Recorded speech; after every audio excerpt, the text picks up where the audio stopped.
It's a backyard, it is.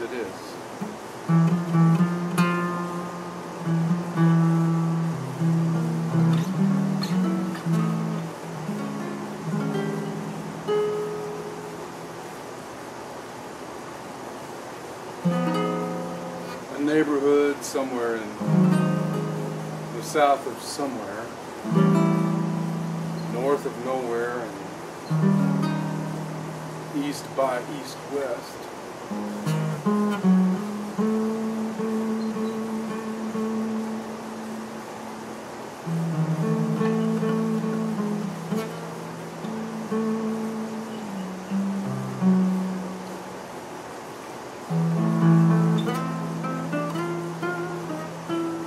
But it's not, you know, where the oceans meet, where the four winds come together and create a kind of weird harmony in the middle of the ocean sea.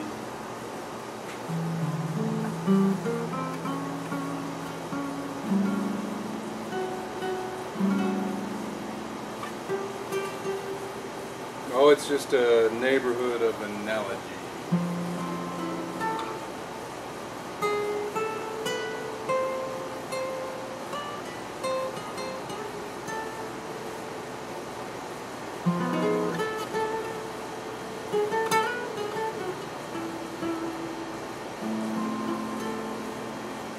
Oh, it's way before 3 a.m. But not...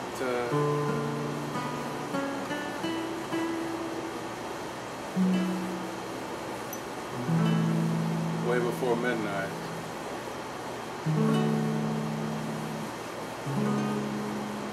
Perfect time for a little quiet music in the backyard, where no one can hear, where no one's listening, where no one cares.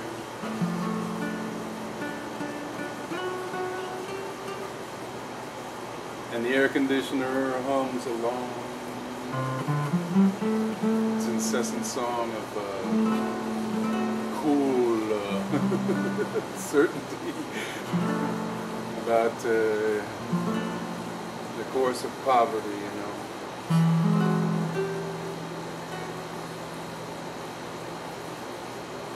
Metaphor and analogy.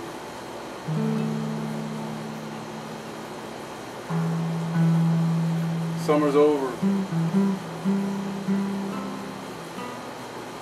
Seems to have barely begun.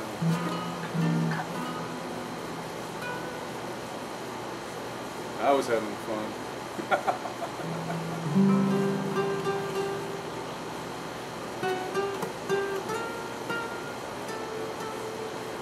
Yeah, I was having fun. Didn't have to deal with my own family, you know, disruptions, with the tearing apart that all that death and misunderstanding brings.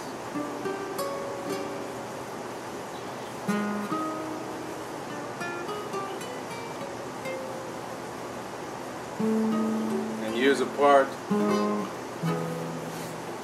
for our respective art.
The neighbors are nice.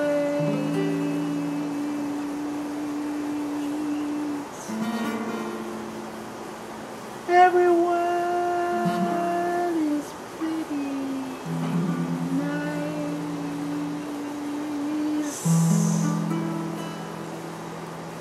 They're gentle and full of advice.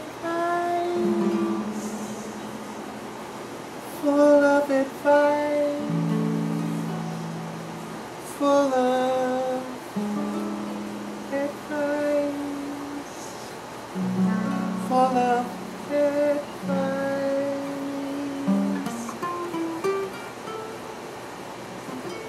Yeah, the neighbors are nice. We love them so much. We love being here. It makes us happy too. Live in a place where we're loved, where we're appreciated and known as good guys and good girls, and everyone gets along. Yeah, the neighbors are nice, and they're full of advice. The neighbors are nice, and they're full of advice. And they're nice, and they're full of advice.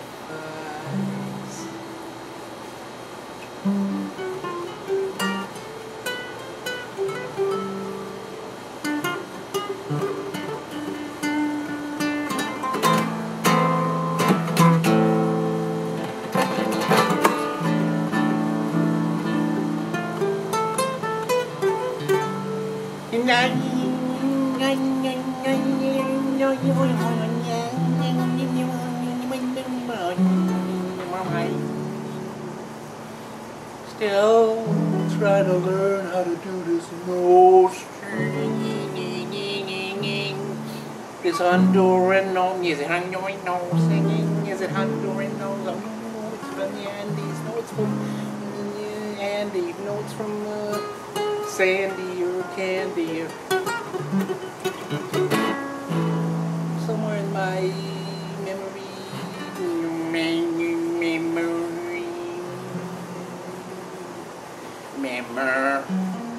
Murmur. Never murmur me. So it's been a wonderful summer. It's been a wonderful summer. It's gonna be one I remember for a long time, and all gone. You know, most summers kind of like go by and they don't even hardly get noticed. But this one was a nice summer. It was hot, hot, hot, hot, hot, hot, hot, hot. And I was a little sick, you know. I've been sick, you know. Sick and tired of the heat, anyway.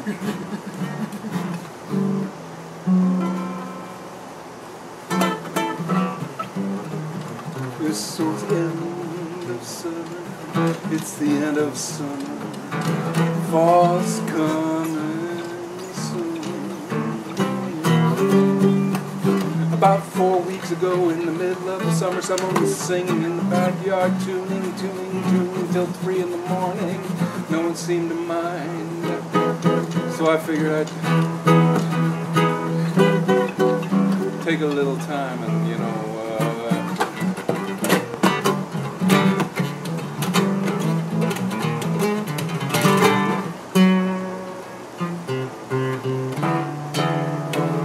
sing about summertime and summertime, and the living was really, you know, kind of weird. But the neighbors are nice. The neighbors are nice. The neighbors are nice. And they're full of, you know, all kinds of good.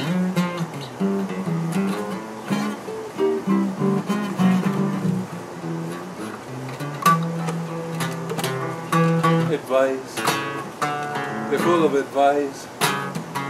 They're full of advice. They're full of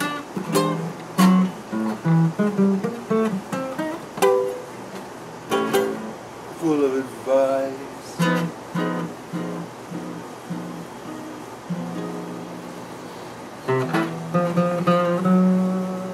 So I was, you know, doing the family thing, thousands and thousands of miles away. But not that far away. Where is that? Honduras? No, that's not Honduras. That's the nose harp.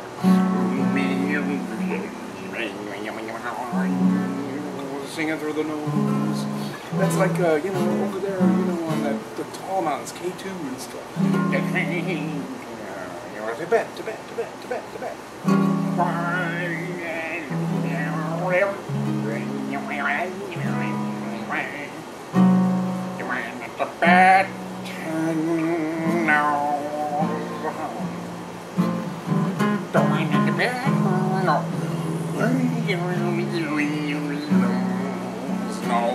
Tibetan ocean during the Tibetan ocean,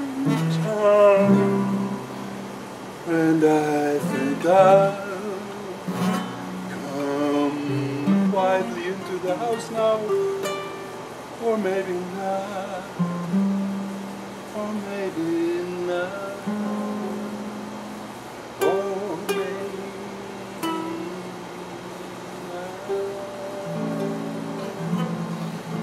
Thousands of miles transgress this description of what I did this summer.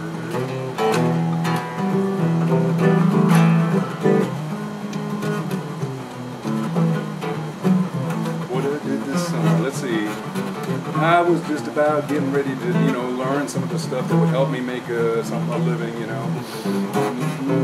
Trying to find me maybe another type of you know, job. And matter of fact, there were 2 days of violin teaching available on the other side of town that I could have taken if I'd like really spent the whole summer doing some, you know, work on the violin.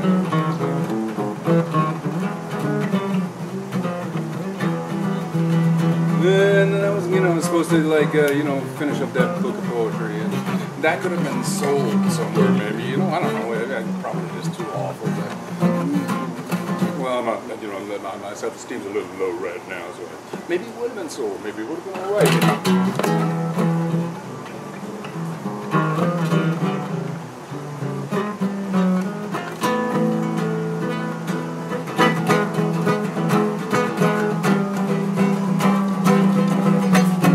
So there are 2 sides, you know, the great side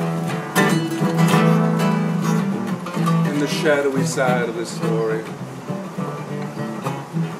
But on the surface, I was, you know, doing the summer thing. I'd spent, you know, thousands of dollars that I don't have. I'd have to, you know, like borrow it from someone or, you know, never pay back. Daddy. I guess he doesn't mind.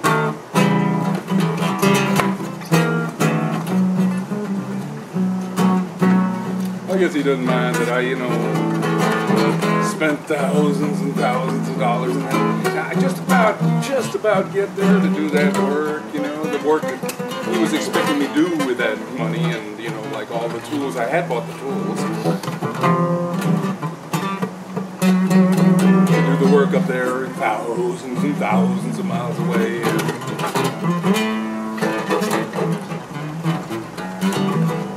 So what happened? You know, I guess early in the morning after, you know, dealing with cousins and like tension and drama, and like, oh wow, all the tension and drama's over because the cousin finally said, you know, I gotta leave because it's, you know, like work's piling up where I'm really supposed to be. So finally it was going to be up to me to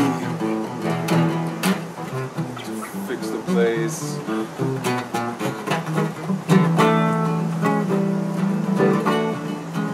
To fix the place up and so be ready for the winter.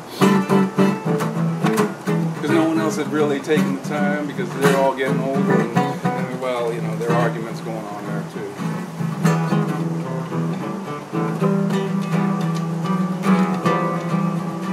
Anyway, so my summer was just about to begin. And it had been a tough year of work. You know, the evil doers were out stomping the streets at night like little zombies. And they'd come to the place where I work to rest during the day. Metaphorically. Like good Republicans, they stayed away during the nighttime.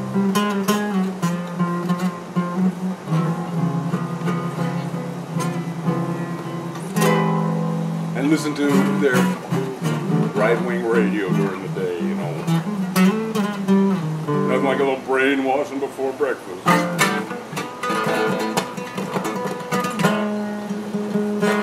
Nothing like a little mind-numbing lie. Swallowing soup for lunch.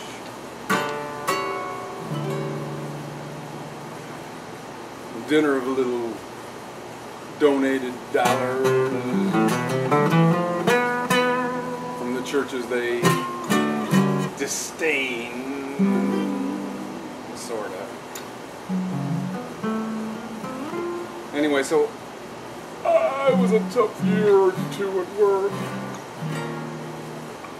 I'd moved everything out. Got everything into the front yard and the backyard and all around the house, and the stuff that wasn't going to be wrecked by the weather. I had to leave.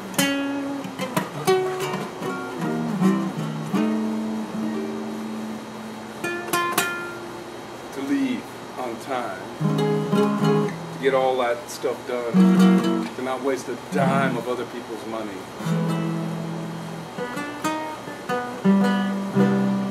But anyway,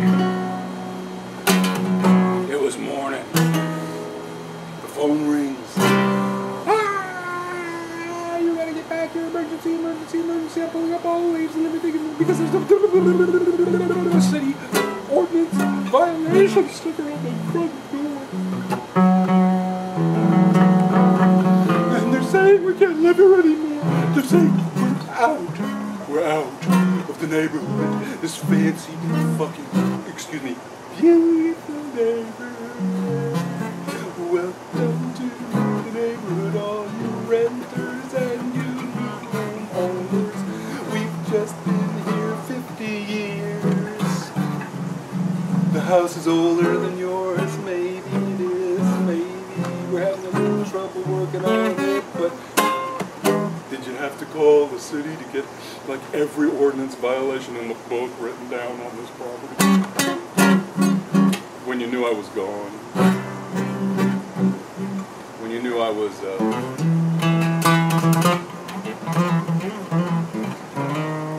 working on other things with other people's money, that now, because I had to fly an emergency flight back, was all wasted.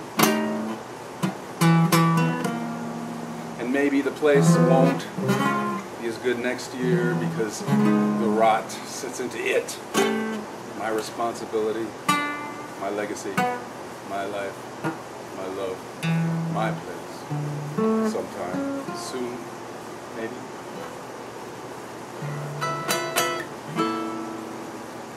But no, this one's got ordinance problems.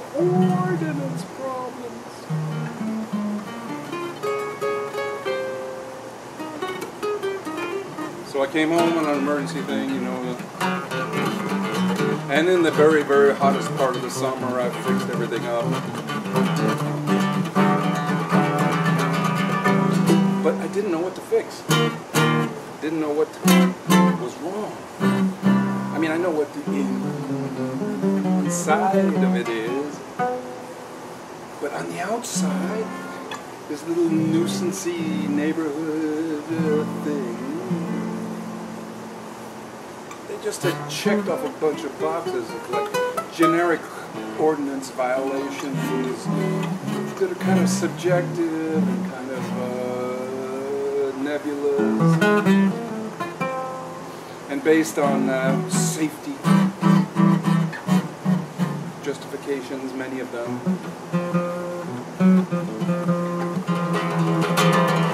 Because looking good is so, you know, subjective.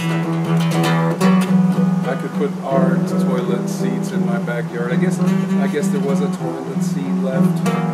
Because the trash now only comes once every 2 months. And you're not allowed to put it.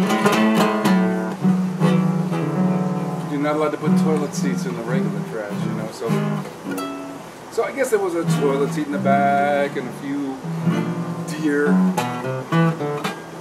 dishes that we hadn't been able to part with.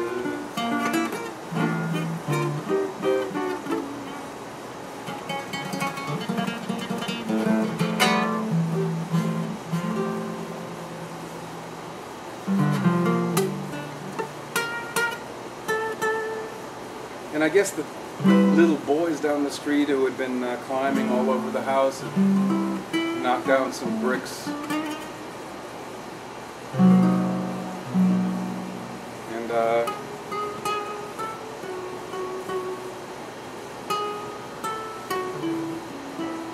I'd been busy, too busy to notice enough, to care enough, to move the bricks from the ground back to where they were and mortar them up.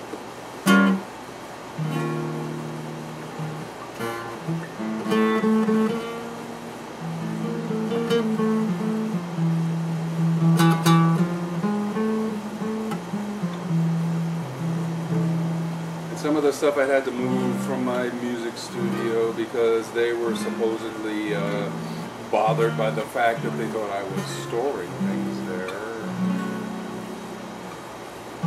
Misunderstanding how important it is to represent the musical instruments that they sell.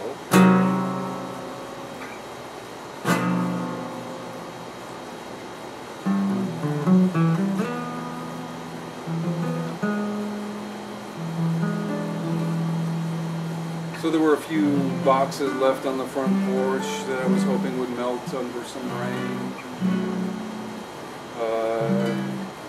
so they could be put into the trash again when the trash came, or the heavy trash in October.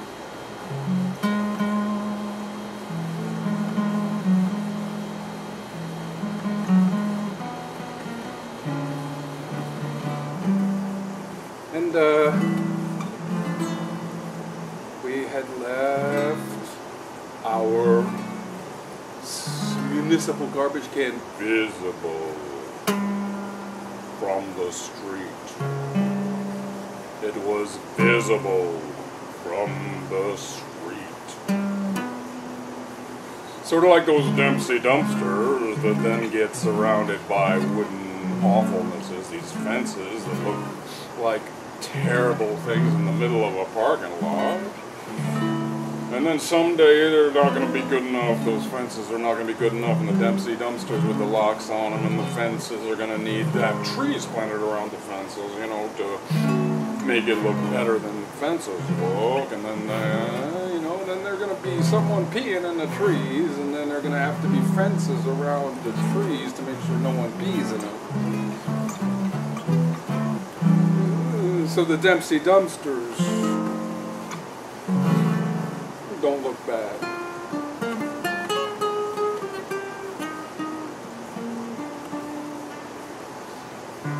Well, it was sort of like that here, you know.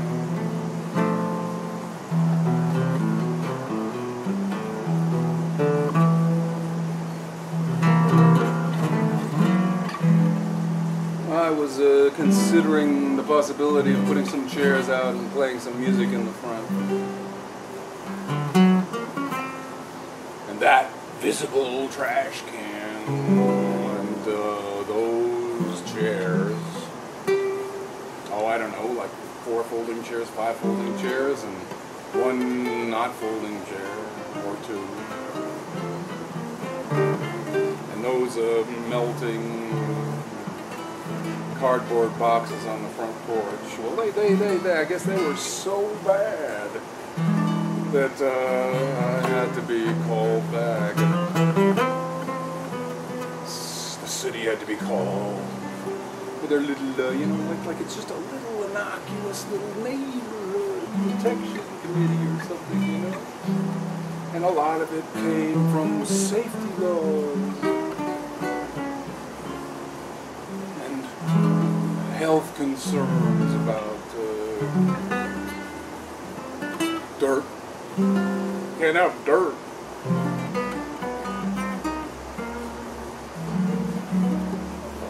Garbage cans that are open, even if it's not garbage that's in them.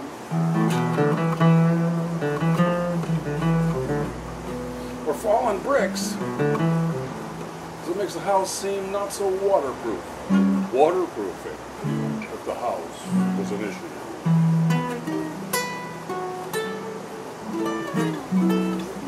And general, like, appearance, I'm sure came into it.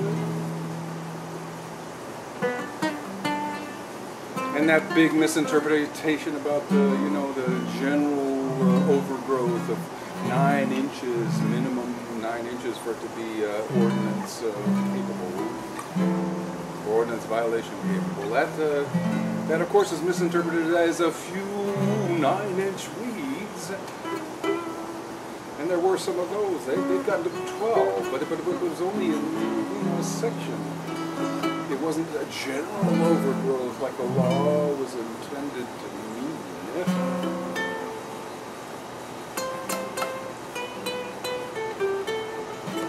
But I knew how dangerous it was to let the ordinance violations not be addressed immediately. Of course, they violated their own standards about notification. Had the dates wrong on when the stuff needed to be done. Didn't even send that letter until it would have killed us if we'd been living somewhere else or she had come to that place to help me fix it. That's so many thousands of miles away.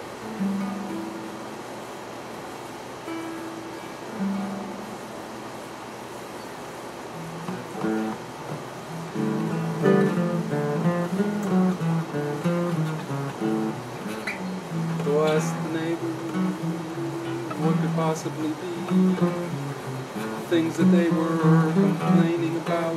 Okay, you don't have to tell me that you were the ones who called. I don't care about that, but what could possibly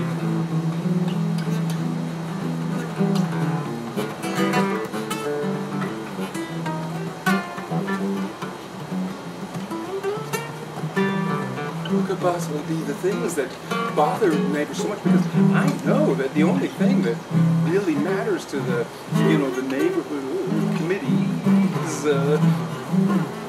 from the ordinance violation office of the city is to stop those calls. So what could it be that was bothering them so much? Oh, the chairs in the front yard.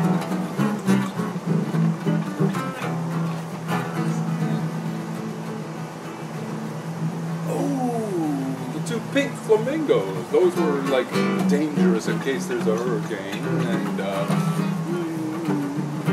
gauche and drab and awful and insane. To have them up a tree representing she and me, her and me, representing her and me.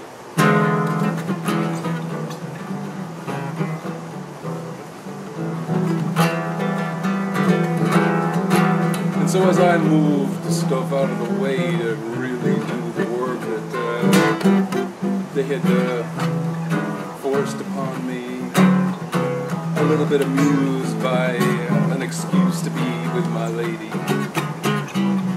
instead of doing the work I was supposed to be doing, thousands of miles away. Heat of the day, I moved the stuff from the front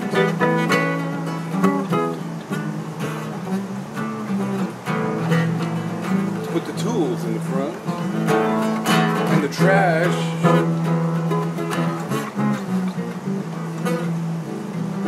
which was not in any way violating any ordinances, but needed to be moved for me to get to the tools.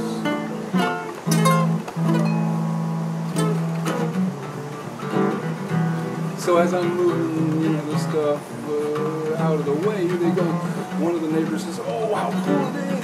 Look how much better it looks already." I said, "I haven't even started yet." "What do you mean it looks better? That's all you wanted? Why didn't you just tell me you didn't like looking at me through the window at night?"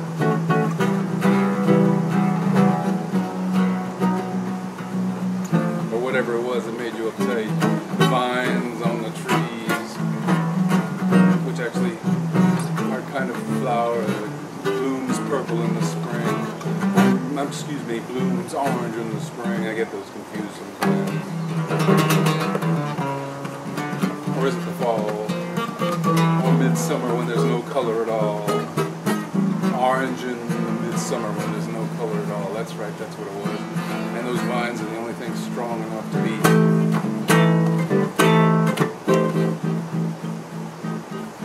representative of the rainbow coalition of flower colors.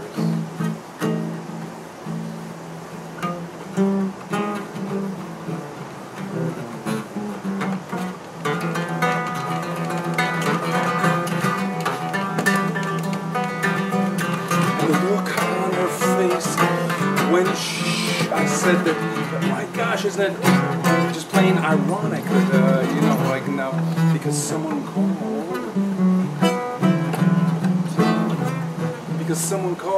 you know, now the real work of getting like the inside done would be put off for a year because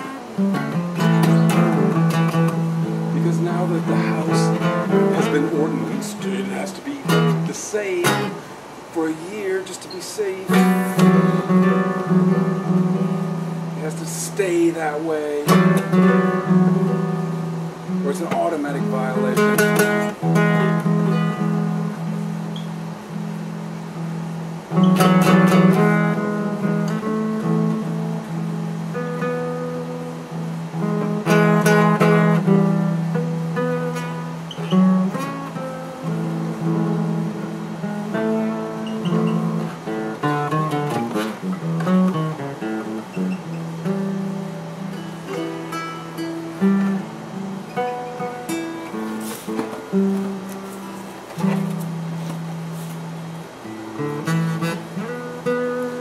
And it struck me that it was kind of an analogy to what's going on with our country.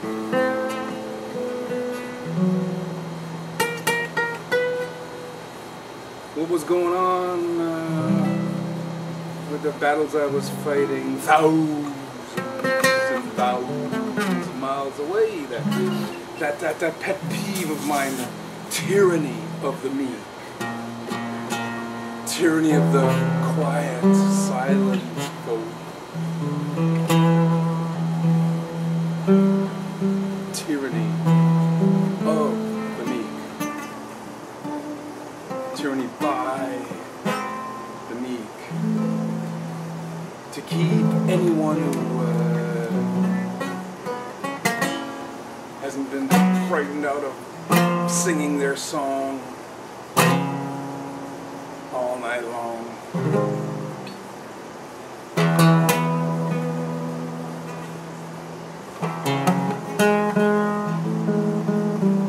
Because it gets quiet by habit here around 4 or so, when everyone gets home and starts playing their video games inside the house quietly,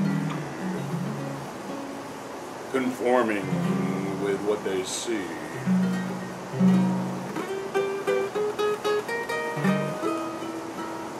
Just like me,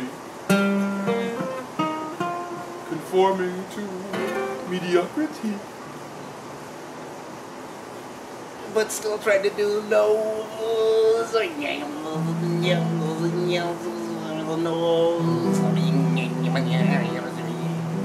The nose coming from Tibet and mountains or somewhere like the Honduran blanket llama place.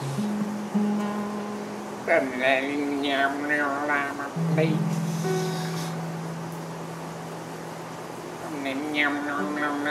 Places I never get to go.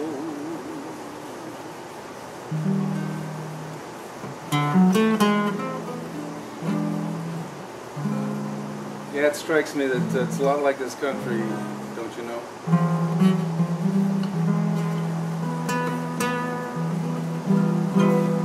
Their solution to what they perceived as a problem, not the problem that was real, the big underlying problem that really was there, but wasn't being taken care of because of my lack of income. Because I was working on a piece of art to talk about the things that are happening in the country. Isn't that amazing? Because as an artist, I thought it was really, really important to scream out against, you know, like torture and stuff like that. So I've been lost in non-monetary, money-making activities, hopefully hopefully temporarily. But part of it really is that I've never had a job. Ever. Really. Always worked for my sanity.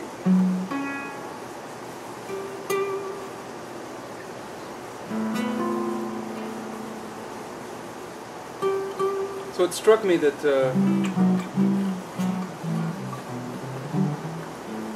it's a lot like the country, fixing the little things that appear to be the problem, that bug a few of the meek who don't dare to speak, because doggone it, if anyone had said anything about being bothered by, you know, the chairs in the front lawn, they'd be gone. If anyone had said anything about being able to see the commode in the backyard, it'd be history. Just waiting there for the once every 2 month heavy trash compromise after the hurricane.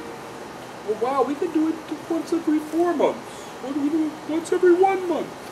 Once every 2 months. Okay. Once every 2 months. Even though there's no hurricane today.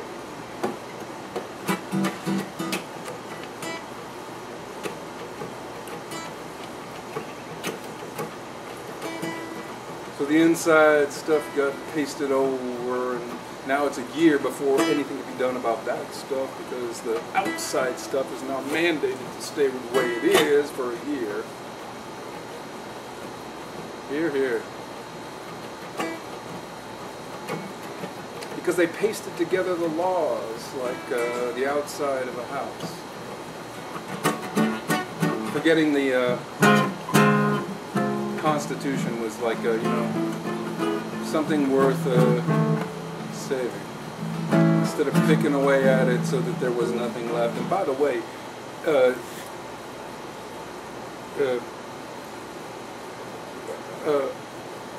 a subjective clause was a part of grammar back when the founding fathers wrote stuff, you know. A free,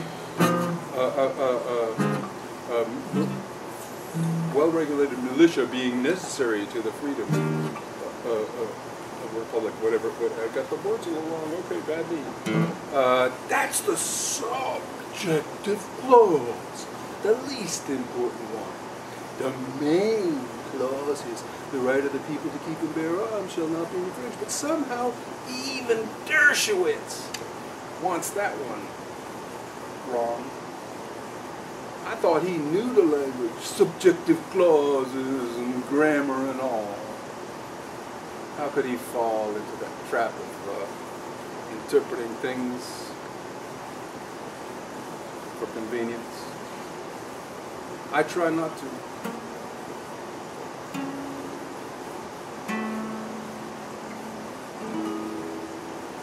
But I can't see what I can do.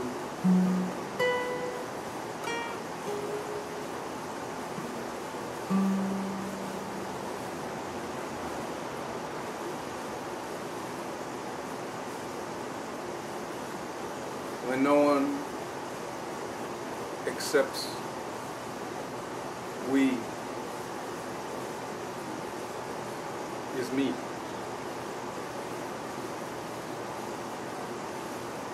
We is me. And if I could get my hands to stop cramping, I'd sing a song called We is Me.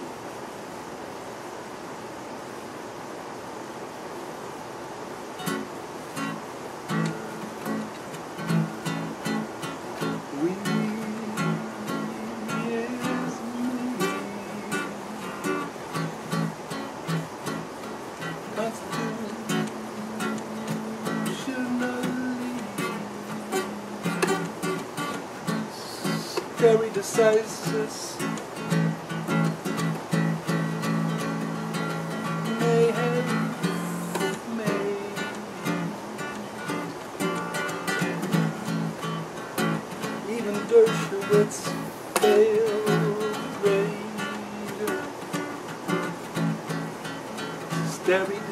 decisis.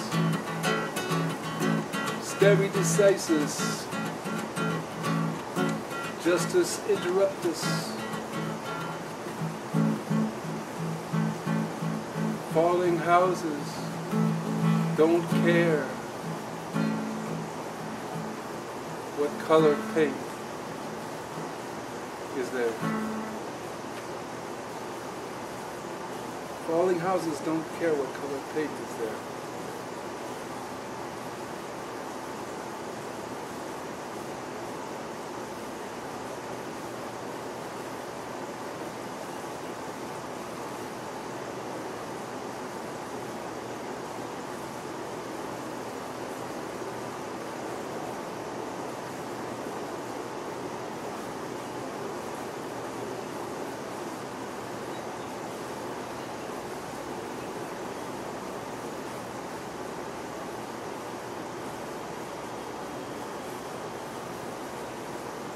Yeah, but